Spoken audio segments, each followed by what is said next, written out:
Hello guys, কি অবস্থা আপনাদের? কেমন আছেন আপনারা?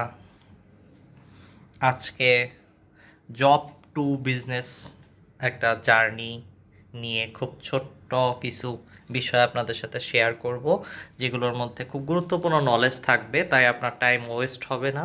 এটা আমি পার্সোনালি এনশিওর করতেছি। So let's begin. যখন আপনি কোথাও চাকরি করছেন তখন আপনি এমপ্লয়ি হিসেবে সার্ভিস দিচ্ছেন। এইখান থেকে যে আর্নিং, সেখান থেকে আপনার যাই আর্নিং আসুক, সেটার জন্য আপনার কন্টিনিউয়াসলি অ্যাক্টিভ থাকতে হচ্ছে, আপনার সার্ভিসটাকে সেল করতে হচ্ছে বেসিক্যালি। সো এমপ্লয়িরা বেসিক্যালি সার্ভিস সেলার।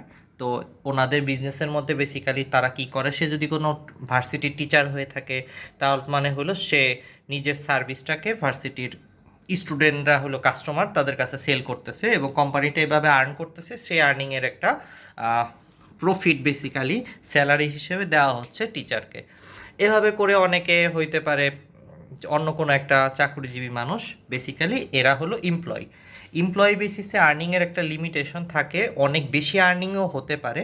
একটা সিইও কিন্তু অনেক কোটি টাকা ইনকাম করে। তো এমপ্লয়ি হিসেবে অনেক আর্নিং থাকলেও এখানে সার্ভিসের ব্যাপার আছে। দ্যাট মিন্স আপনাকে অ্যাক্টিভলি কাজ করতে হবে। আপনি না থাকলে, মরে গেলে বা কাজ না করলে এই এমপ্লয়ি বেসিসে যে আর্নিংগুলো হচ্ছে সেগুলো বন্ধ হয়ে যাচ্ছে। পেনশনের কথা অনেকে বলে যে পেনশন তো কন্টিনিউ হয়, বাট আপনি অনেক বেশি বয়সে পেনশন পাবেন। সেইটা দিয়ে আপনি কতটা পাহাড়ের চূড়ায় উঠতে পারবেন, তার বিদেশে ঘুরে বেড়াতে পারবেন, আই ডোন্ট নো। এখন আসেন আপনারা, এর পরের লেয়ারটা হলো আমরা যেটা বলি এক্সট্রা হ্যাসেল করে সেলফ এমপ্লয়েড হওয়া।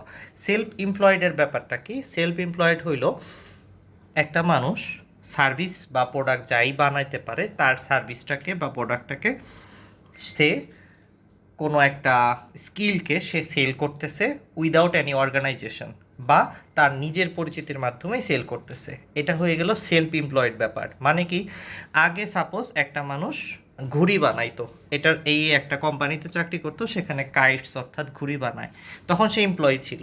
যখন সে এই ঘুড়ি বানানোর জন্য পেমেন্ট পাচ্ছে কিন্তু তার কোম্পানিকে পেমেন্ট দিচ্ছে না, তাকে সরাসরি পেমেন্টটা দেওয়া হচ্ছে, তখন সে আসলে ঘুড়ির একটা সেলার হয়ে গেছে।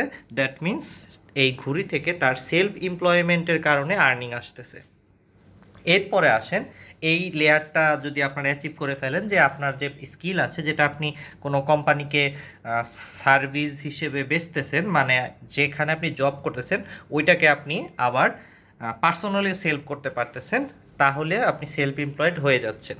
এক্সট্রা হ্যাসেল করেও এটা হওয়া যায়, মানে জবের পাশাপাশি করেও হওয়া যায় অথবা জব ছাড়াও হওয়া যায়। তো আপনারা জানেন আমি অনেক ধরনের জব হোল্ডারদের ট্রেনিং দেই। সো সেই ব্যাপারটা আসলে ওখান থেকে আমার শেখা। সো এবং আমি জবও করেছি। সো দ্যাট মিন্স আমার এক্সপিরিয়েন্স থেকে আমি আপনাদের সাথে যে কথাগুলো শেয়ার করতেছি সবগুলো আপনাদের কাজে লাগবে। সো এক্সট্রা হ্যাসেল করে এটা করা যায়। এরপরে আবার কি করা যেতে পারে, জব ছেড়ে দিয়ে আপনি সম্পূর্ণ সাইড হ্যাসেলের উপরও ডিপেন্ড করতে পারেন, বা সাইড হ্যাসেল হবে না, তখন তখন আপনি সম্পূর্ণ সেলফ এমপ্লয়েড হয়ে গেছেন। এরপরের লেয়ারে কিভাবে যেতে হয়? এরপরের লেয়ারের মানে হলো বিজনেস ওনার হওয়া, ওন করা। ওনার মানে কি জিনিস? বিজনেসের ভেতরে মাত্র ফান্ডামেন্টালি তিনটা টাইপের কাজ হয়। অনেক জটিল কথা বলবো না, মাথায় নিতে কষ্ট হবে, আর আমি জটিলভাবে কথা বলা কাজ করা দুইটাই কমিয়ে দিতেছি, কারণ simplicity is the ultimate sophistication. এখন আসেন, বিজনেসের মধ্যে মৌলিক তিনটা কাজ হয়। একটা হলো বিল্ড হয়, কোনো জিনিস তৈরি হইতেছে বা কোনো সার্ভিস তৈরি হইতেছে আর সেটা সেল হয়, এবং এই বিল্ড সেলের মাঝখানে ডকুমেন্টেশন হয় বা অ্যাডমিনিস্ট্রেশন হয়। একটা সেলস হইলে সেটা রিপোর্ট জেনারেট হয়, এটা অপারেশনটা কন্ট্রোল করার জন্য অ্যাডমিনিস্ট্রেশনের জন্য ম্যানেজার, সিইও এইসব থাকতে পারে। সো আমার নাও থাকতে পারে, বাট এই তিন ধরনের কাজ ঠিকই থাকে, মৌলিক তিন ধরনের কাজ হয়। এই তিন ধরনের কাজ যদি আপনি করা আরম্ভ করে দিতে পারেন, তার মানে আপনার সাথে কোনো টিম মেম্বারও আছে বা এআই আছে বা অন্য কিছু আছে, জিনপুরিও থাকতে পারে, হ্যাঁ, যাই থাকুক আপনার কাছে, সেটা দিয়ে আপনার কোম্পানিটা চলতেছে, যেখানে আপনি আসলে সম্পূর্ণ জিনিসটা বিল থেকে সেল থেকে শুরু করে অ্যাডমিনিস্ট্রেশনও করতেছেন। সো এই কাজের মধ্যে বিভিন্ন পার্সেন্টেজে হতে পারে, হয়তো বিল্ড করতেন আপনি আগে নিজে হাতে, আরেকটা মানুষ রাখছেন মানে সে এখন বিল্ড করতেছে, আপনি এখন শুধু মনিটর করতেছেন, অ্যাডমিনিস্ট্রেশনে ফোকাস বাড়াচ্ছেন। এরপরে আপনি হয়তো সেল করার ক্ষেত্রে বেশি ফোকাস দিতেছেন, মানে সেলসের আপনার তখন লোক নাই। তো বিজনেস ওনার হওয়ার পরে এইটাই যে শেষ তা না, এটার মধ্যে একটা সুবিধা আছে কি, বিজনেস ওনার হওয়ার পর অটোমেটিকলি আপনার কাছে অনেক বেশি পরিমাণে টাকা জেনারেট হওয়া শুরু হয়ে যাবে, বিকজ আপনি শুধু সেলফ এমপ্লয়েড না, শুধু নিজের পরিচিতিতে জিনিসটাকে সেল করতেছেন তা না, আপনার সাথে কিছু মানুষের রিজিক যুক্ত হয়ে গেছে, ওই মানুষগুলোও আপনার কারণে আর্ন করতে পারতেছে, এমন একটা সিস্টেম ডেভেলপ করে ফেলছেন আপনি। সো এটাই হলো বিজনেস ওনারের বৈশিষ্ট্য, এবং সাধারণ এমপ্লয়েড থেকে এটার বেনিফিটস আপনি অনেক বেশি পাবেন, এবং এটা একটা স্কিল বেসিক্যালি, একটু কষ্ট করে শিখে নিলে খুব ক্ষতি নাই, এটা যে বেশি কষ্ট করতে হবে ব্যাপারটা ওরকম না। অনেকের ক্ষেত্রে জাস্ট জবটাও ইজি মনে হয়, বাট ওইটার ক্ষেত্রে কিন্তু ওইটাও কিন্তু রিস্ক, ওইটাও রিস্ক যে সে তার কিছু হইলে তার ফ্যামিলির কী হবে, জব হোল্ডারে কিন্তু অনেক বড় রিস্ক নিতে হয়, আর বিজনেস ওনারেরও অনেক বড় রিস্ক নিতে হয়, কারণ তার কোনো জব নাই, সে যদি বিজনেস জেনারেট করতে না পারে তার ফ্যামিলির কিন্তু কষ্ট হবে। সো দুইটার মধ্যে রিস্ক, আপনারা মনে করবেন না যে বিজনেস করা রিস্ক, জব করা রিস্ক না, নো, জব করা অনেক বেশি রিস্ক, কারণ বিজনেস করলে ওখান থেকে আউট হয়ে আসার একটা সম্ভাবনা সৃষ্টি হতে পারে, জবের মধ্যে সেটা হবেই না, পেনশনের আগ পর্যন্ত কিছুই হবে না। সো এখন আপনারা চলে আসেন, আমি যদি বলি, বাট দুইটার ক্ষেত্রেই অনেক আর্নিং জেনারেট করা possible, that is right.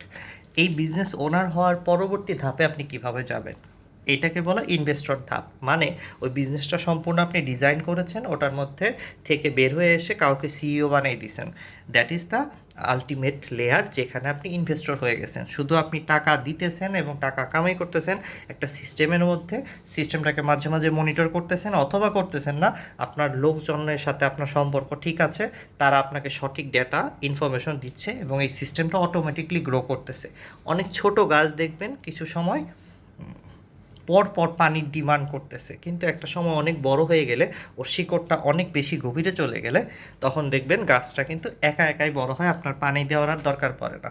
So basically that is investor লেভেলে বিজনেস করতে পারা। তো এই 4টা লেয়ার আপনারা আপনাদের যে কমপ্লিট করতে হবে এরকম কিছু না, যারা কমপ্লিট করতে চান তাদের জন্য 1 নম্বর করণীয় হলো, এই যে আমি যে এরকম কথা বলতেছি, এরকম আরও হাজার হাজার মানুষ আছে, এই মানুষগুলোর কথা শুনতে থাকা কন্টিনিউয়াসলি, এটা আপনার ব্রেনের লেয়ারে, ম্যানিফেস্টেশনের লেয়ারে, সাবকনশিয়াস লেয়ারে আপনি এই 4টা ধাপ অতিক্রম করার জন্য প্রস্তুত হয়ে যাবেন। তো বেসিক্যালি আমাদের মতো মানুষদেরকে ফলো করে রাখা, কমেন্ট করে রাখা, শেয়ার করে রাখাই বিজনেসম্যান হিসেবে যাত্রা শুরুর জন্য আপনার করণীয়। সো বাকিটা এগুলা কিভাবে করে, অনেক ঘন স্টেপস আছে, কখনো কখনো আমি মাঝে মাঝে দু একটা বলবো যে কিভাবে সাইড হ্যাসেল করতে হয়, কিভাবে সেলস জেনারেট করতে হয়, অ্যাডমিনিস্ট্রেশন লেভেলের গিয়ে বিল্ড লেভেল থেকে সরে আসতে হয়, কিভাবে প্রোডাকশন থেকে কিভাবে সরে আসতে হয়, সেলস থেকে কিভাবে সরে আসতে হয়, স্টিল সেলস কিভাবে জেনারেট করতে হয়, এই জিনিসগুলো নিয়ে পরে কথা হবে। সো ভালো থাকবেন, টাটা বাই বাই, অনেক কথাবার্তা হয়ে গেল।